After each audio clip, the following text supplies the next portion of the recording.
Bulldozer, کتنا خطرناک کام bulldozer کا۔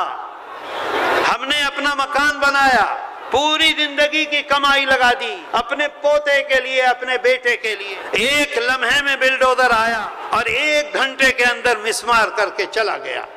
میرے دوستو، ابھی پچھلے دنوں ایک بہت خطرناک صورتحال ملک میں ہوئی، اور ہندوستان میں مدارس پر جگہ جگہ حکومت نے پابندی لگانے کی کوشش کی۔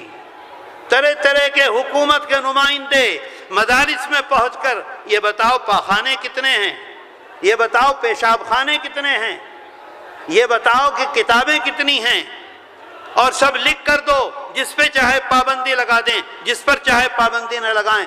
جمعیت علماء ہند کی قیادت، امیر الہند، قائد ملت، جانشین شیخ الاسلام، دارالعلوم دیوبند کے صدر مدرس، جمعیت علماء ہند کے صدر حضرت مولانا سید ارشد مدنی دامت برکاتہم نے حکم کیا، چلو سپریم کورٹ چلو، اور سپریم کورٹ میں اپنے حق کی لڑائی کو لڑو۔ میرے دوستو، میں آپ سے عرض کروں،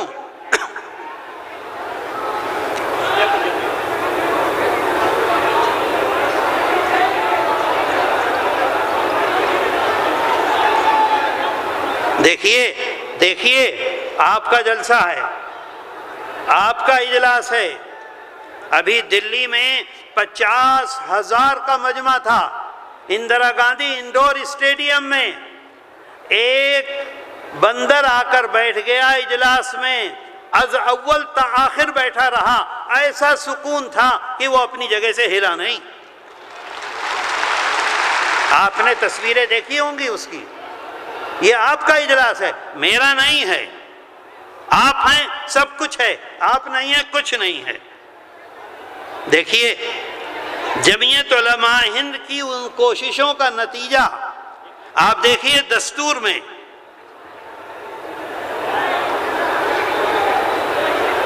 دفعہ 25 امن عامہ، اخلاق عامہ، صحت عامہ اور اس حصے کی دیگر توضیحات کے تابع تمام اشخاص کو آزادی ضمیر اور آزادی سے مذہب قبول کرنے، اس کی پیروی اور اس کی تبلیغ کرنے کا برابر کا حق ہے، یہ دستور کہتا ہے۔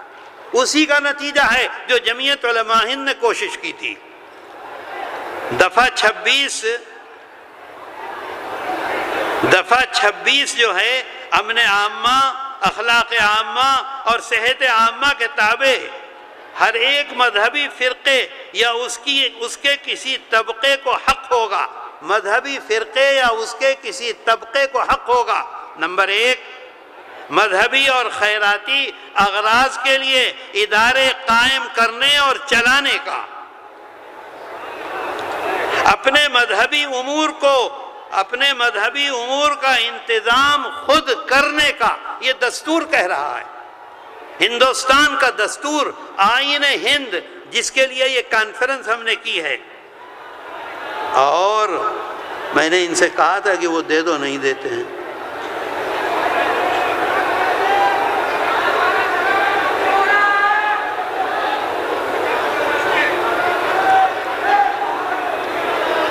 سپریم کورٹ یہ کہتا ہے، ایک عجیب بات سپریم کورٹ نے کہی ہے۔ سپریم کورٹ یہ کہتا ہے،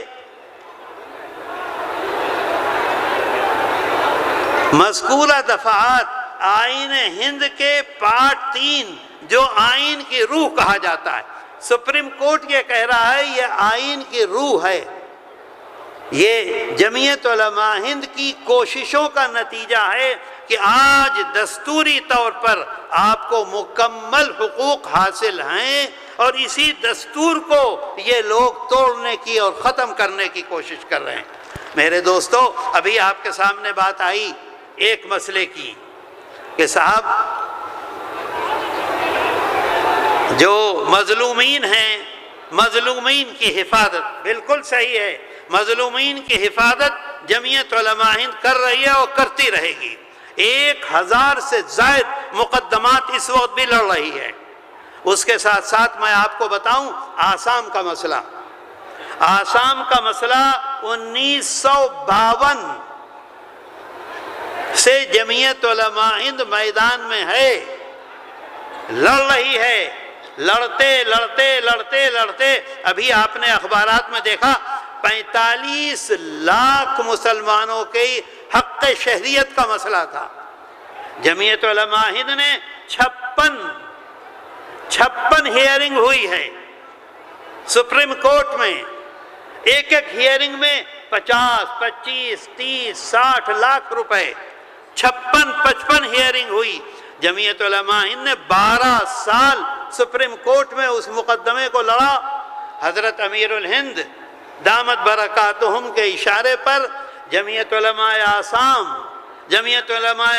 کے کارکنان، جمعیت علماء آسام کے صدر مولانا انفر اور جمعیت علماء ہند کے لوگ سب کے سب خدمت میں لگے رہے، اور اللہ کا احسان ہے کہ اللہ نے اس میں جمعیت علماء ہند کو کامیابی دی۔ میرے دوستو، آپ کو اندازہ نہیں ہے، اے بھائی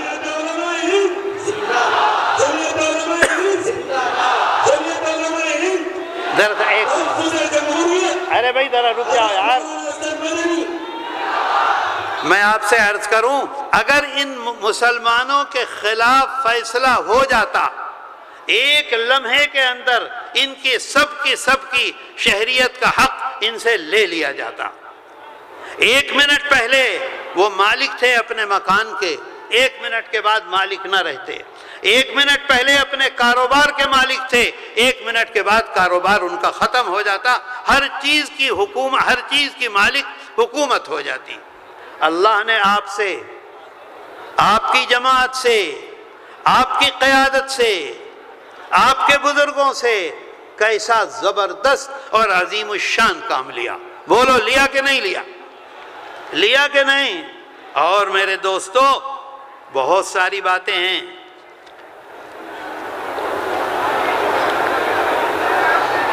ہلدوانی میں، اتراکھنڈ میں ایک وہی مظلوم، انہی کو گرفتاری، انہی کے اوپر طرح طرح کے مقدمات، انہی کو جیل۔ ارے بھائی یہ شور کیوں ہو رہا ہے؟ خاموش ہو جاؤ۔ انہی کو جیل۔ جمعیت علماء ہند نے مقدمہ لڑا، راما نتیا کرشنا بہترین وکیل ہیں، ایک وقت میں 50 مظلومین کی کورٹ سے رہائی ملی، ضمانت ہوئی۔ ایسی نظیر نہیں ہے کہ ایک وقت میں 50 مظلومین کو رہائی ملی ہو۔ میرے دوستو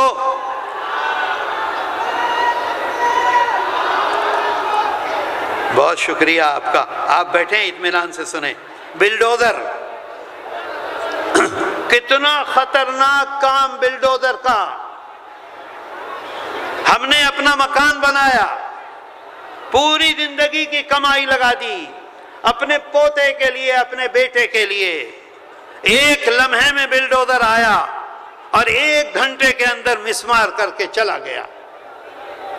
جمعیت علماء ہند اور جمعیت علماء ہند کی قیادت اور جمعیت علماء ہند کے صدر محترم حضرت مولانا ارشد مدنی نے 2022 میں جمعیت علماء کی جو یہ کارکردگی ہے اس کو یہ آرڈر دیا کہ آپ جائزہ لیں، اور جائزہ لے کر سپریم کورٹ میں جائیں، اور سپریم کورٹ میں اس کو جا کر گورنمنٹ کو اور سپریم کورٹ کو متوجہ کریں، چیلنج کریں ان کے اس عمل کو۔ جمعیت علماء ہند 18 اپریل سن 1922 کو گئی سپریم کورٹ، اور میں آپ سے ایک بات بتلانا چاہتا ہوں، میں یہ سب لے کر آیا ہوں۔ سپریم کورٹ نے، جمعیت علماء ہند نے جو اس دعوے کو دائر کیا وہ کرمنل، غنڈہ گردی، دوسرے لوگوں نے سول توڑ پھوڑ، لیکن جمعیت علماء ہند نے، حضرت صدر محترم نے فیصلہ کیا اس سے بڑی غنڈہ گردی کوئی نہیں ہو سکتی۔ کیوں تم مکان کو توڑتے ہو؟ اس کا باپ ہے، اس کی ماں ہے، اس کی بہنیں ہیں، اس کی اولاد ہے، کیا مطلب ہے اس کا؟ کرمنل۔ اور جمعیت علماء ہند نے فریق بنایا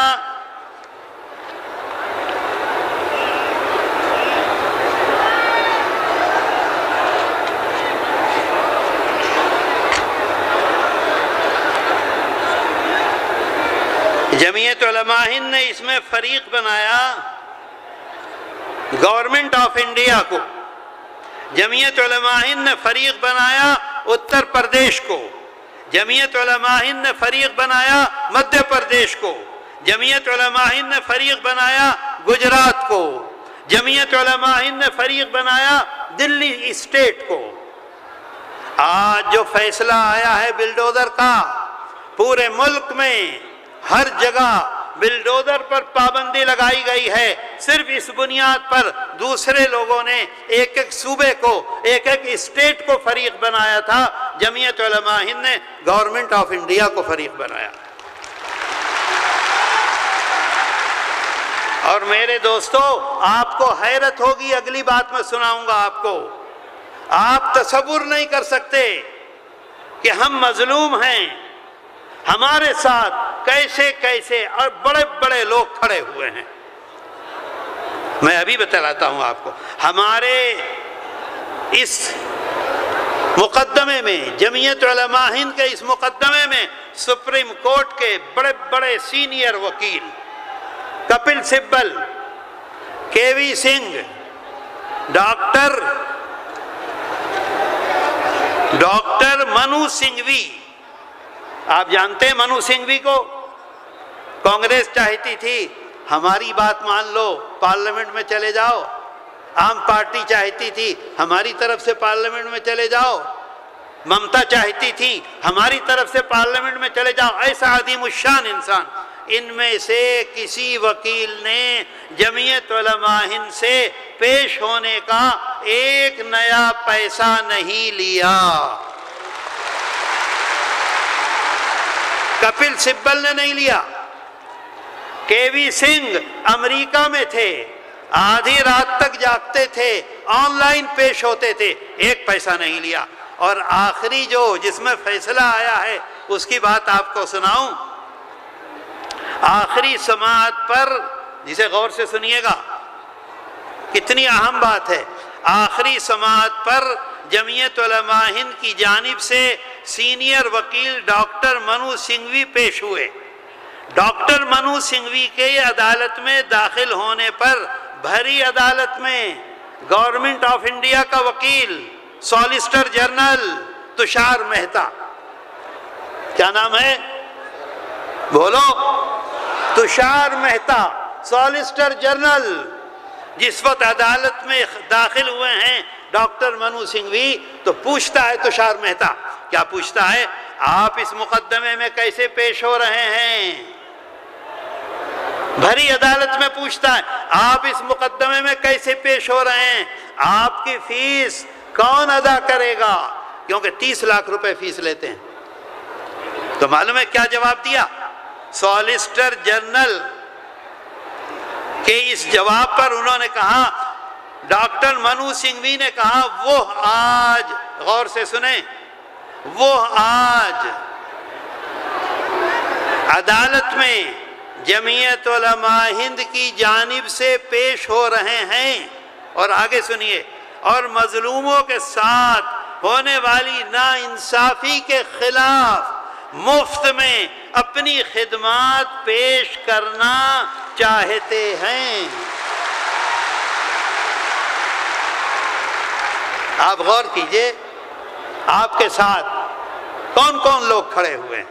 آپ ہمت نہ ہاریں، قوت کے ساتھ کھڑے رہیں، جب آپ کو آواز دی جائے آپ نکل آئیں۔ ایک رات جاگتے گزر جائے کیا حرج ہے؟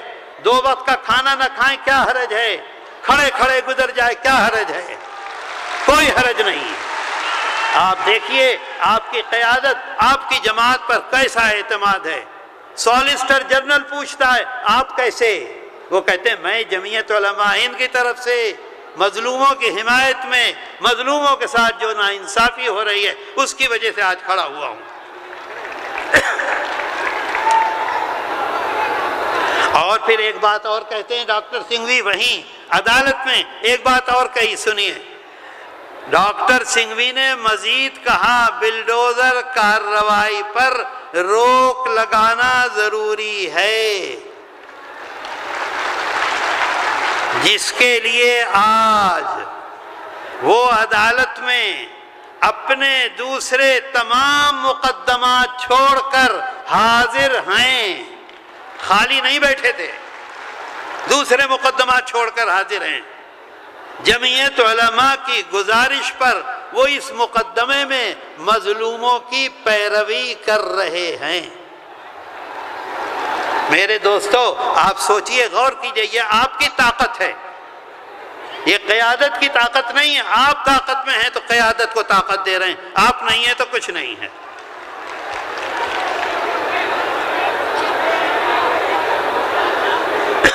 میرے دوستو، اگر آپ یہ سمجھتے ہیں کہ اوقاف کے سلسلے میں جمعیت علماء ہند نے آج پہلی مرتبہ آپ کو آواز دی ہے، نہیں، یہ دیکھیے، یہ کتابچہ موجود ہے۔ 1923 سے جمعیت علماء ہند اس خدمت کو انجام دے رہی ہے۔ 1923 سے ہر موقع پر یہ کتابچہ یہاں موجود ہے، آپ لوگ جائیں تو لے کر جائیں۔ آج صورتحال کیا ہے؟ آج صورتحال یہ ہے کہ اجمیر شریف کی درگاہ محفوظ نہیں، قبرستان محفوظ نہیں، مسجدیں محفوظ نہیں، ہمارے معابد محفوظ نہیں، خانقاہیں محفوظ نہیں۔ اس وجہ سے جمعیت علماء ہند نے آج آپ کو آواز دی ہے، آؤ، نکلو، باہر آؤ اور جمعیت کی آواز کے ساتھ اپنی آواز کو ملا کر احتجاج کرو۔ میرے دوستو، بریلوی مکتب فکر محفوظ نہیں ہے، دیوبندی مکتب فکر محفوظ نہیں ہے، اہل حدیث محفوظ نہیں ہیں، خانقاہی محفوظ نہیں ہیں، سب پر ان کی نظر ہے۔ میرے دوستو، قوت کے ساتھ، مضبوطی کے ساتھ آج فیصلہ کرو، جو تمہارے لیے اس سلسلے میں کھڑا ہوگا تم اس کے ساتھ کھڑے ہوگے۔ بولو بولو بولو۔ اور جو ہمارے ساتھ کھڑا نہیں ہے اوقاف کے سلسلے میں، ہم اس کو سبق سکھائیں گے۔ کیا مطلب ہے؟ ہماری ٹانگیں کاٹو اور ہمارے ووٹ کو لو، آج یہ فیصلہ کر لو۔ میرے دوستو، اب اجلاس چل رہا ہے، دوسری کارروائیاں باقی ہیں۔ میں بہت شکر گزار ہوں کہ آپ نے بہت اطمینان سے سنا۔ میں ڈاکٹر فیض قادری کا بہت ان کو مبارکباد پیش کرنا چاہتا ہوں۔ سب سے زیادہ محنت، تمام لوگوں کی محنت ہے، سب کی خدمت ہے، لیکن سب سے زیادہ محنت ان کی ہے۔ اللہ تعالیٰ ان کو ہر طرح سے کامیاب کرے اور ہر طرح کے حسد سے اور شر سے ان کی حفاظت کرے اور ہمارے آنے کو قبول کر لے۔ وآخر دعوانا ان الحمدللہ رب العالمین۔ جزاک اللہ، تقبل اللہ۔ کرسی ادھر کر دیں۔ جزاک اللہ، تقبل اللہ۔ بھائی آپ کھڑے ہیں، ساتھ ہیں، ہاتھ اٹھا کر کے بولیے، جمعیت علماء جو کہے گی مانیں گے، کریں گے۔ جی جی جی، یہ غالباً یہ ایکٹ آپ کو بیدار کرنے کے لیے آیا ہے۔ آپ زندہ قوم تو پہلے سے ہیں، اب بیدار ہو جائیے، انقلاب آ جائے گا۔ ہم 1 انچ زمین بھی اپنے وقف کی ضائع نہیں ہونے دیں گے انشاءاللہ۔ میرے عزیز دوستو، جمعیت علماء ہند کا اجلاس رواں دواں ہے اکابر کی دعاؤں کے سائے میں، صدر محترم کے سائے میں۔ اب میں آپ کی توجہ مبذول کرانا چاہوں گا اپنی ذات کی طرف۔ ہم ایک دینی جماعت کے خدام ہیں، ہمارا یقین ہے کہ ہماری دنیا ہمارے دین کے تابع ہے، دین اصل ہے، دنیا اس کا سایہ ہے۔ اللہ رب العالمین ہے، وہ رب سب کا ہے، روزی سب کو دیتا ہے، زندگی سب کو دیتا ہے، پالتا سب کو ہے۔ اس کا کرم نہ ہو، اس کی ربوبیت نہ ہو تو کائنات نہیں چل سکتی۔ لیکن یاد رکھو، اس کی نصرت اس کے متقی بندوں کے ساتھ ہوتی ہے، صالح بندوں کے ساتھ ہوتی ہے، نیک بندوں کے ساتھ ہوتی ہے۔